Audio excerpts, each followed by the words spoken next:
let's find x. Here, we've been given a polygon.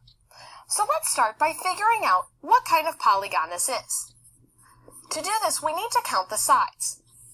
Well, this polygon has 1, 2, 3 sides. Well, a three-sided polygon is a triangle, so we're looking at a triangle. But are we looking at a specific type of triangle? Let's see. Let's look at those sides a little more closely. Here we have these two sides that measure the same length, 6.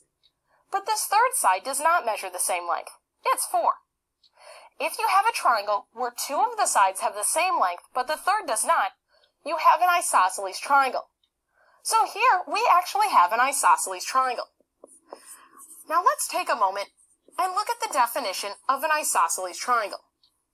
An isosceles triangle is a triangle where two of the sides are congruent and two of the angles are congruent. Congruent means they have the same measurement. Here again, these two sides have the same measurement. That means they're congruent to one another. So here, side RS is congruent to side RT. They have the same length. Great! Now let's find those two congruent angles, the two that have the same angle measurement.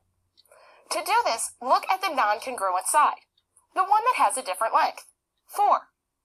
This non-congruent side helps to make up the two congruent angles. Now if we look across from the non-congruent side, we have this angle, 32 degrees. The angle that sits across from the non-congruent side is the non-congruent angle. So 32 degrees is the angle that does not share the same measurement as the other two. That means that these two angles down here must be congruent. They'll have the same angle measurement. Now since this angle measures x, this angle would also measure x, since they're congruent to one another. Now look, we have some sort of angle measurement for each of our interior angles of this triangle. That means that we can use the triangle sum theorem in order to help us solve for x. So in step number 3, let's recall this theorem. The triangle sum theorem states that if we add up the three interior angle measurements of a triangle, we will always get 180 degrees.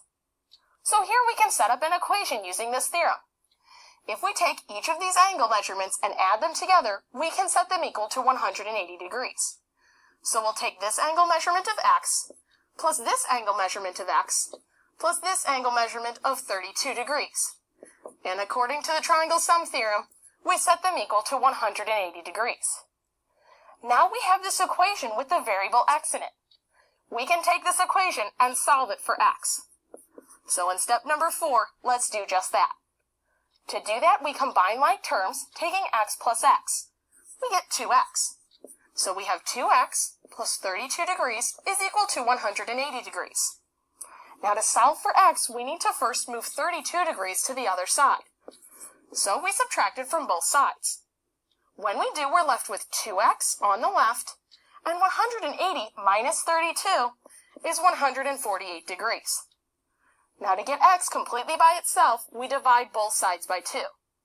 These 2's cancel out, and we're left with x is equal to 74 degrees. So now we have the value of x. X is equal to 74 degrees. That means that this angle measures 74 degrees. And that also means that this angle over here measures 74 degrees as well. Since the two are congruent, they have the same angle measurement. Now if we add these three angle measurements together, we will get 180 degrees. So in this problem, using the knowledge of the triangle sum theorem and the knowledge that we had an isosceles triangle, we were able to solve for the missing angle measurement. We found that our missing angle measurement is 74 degrees.